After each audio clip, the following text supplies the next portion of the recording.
SCA Minhag of the Week, Life Cycles, Introduction to Engagements. Engagements in the old country were very different than the way we know them today. We know today a guy and a girl either know each other from school or they met through friends, they date, they go out, they mingle, they do whatever they do to get to that point where they determine that this is the right one for me. For some people, they go out for a short period of time. Some people go out for a longer period of time. And basically among themselves, they decide, obviously, they'll get their parents' blessing before moving ahead with it. And they get engaged, they get married. We know how it all works. We've all been there, done that. Thing is, in the Middle East, and in practically the entire world, 100 plus years ago, that wasn't the way things were. And especially not in the Middle East, not among the Jews, not among the Muslims, not among the Christians. And the way of arranging a marriage was practically unchanged for centuries. If it was time for a guy and a girl to get married, it was determined by the fathers. The fathers determined, okay, my daughter is of marriageable age, my son is of marriageable age, we need to find a suitable mate. Let's call a matchmaker.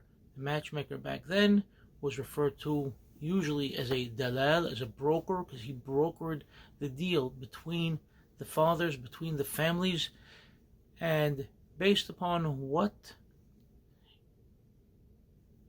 the fathers were looking for, and not only what they were looking for, but what he knew to be best for them, he would go out looking for appropriate families based upon heritage, based upon lineage, based upon religion, based upon social standing, based upon financial standing. Many factors came into play. And that's what determined who the matchmaker, the broker, the dalal would find as a suitable mate for the person that engaged his services. And for example, I would say, okay, it's time for my daughter to get married. I need you to find her a suitable husband. He would go out, look for that right person, come back to me, okay, I think I have a great guy for you. Mr. XYZ has a son, he's this many years old, he has this kind of business, he does such and such with this person, with that person, he has a good name, the family, we know that their lineage going back for the last six generations, there haven't been any health concerns over there, and many other factors. If it's suitable to me, and I think it might be a possibility, I'll tell him, okay, go speak to her father and see if he's interested. If both fathers decide that they're interested and it's a possible suitable match, then they'll talk further. They'll have the broker go back and forth between the fathers, discussing details, asking questions, answering questions, and what have you.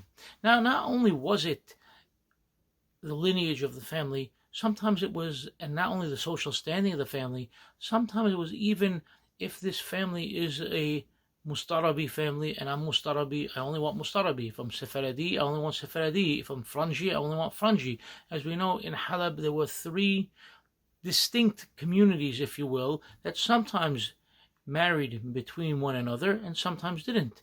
Also among the Hachamim would generally marry from a rabbinic family to a rabbinic family, but sometimes you may have a wealthy individual that would want his daughter to be married to a Hacham, to therefore have grandchildren that turn out to be Hachamim. So there were different conditions going back and forth. At the same time, what happens next? There were many different factors, which we'll get to in the next video.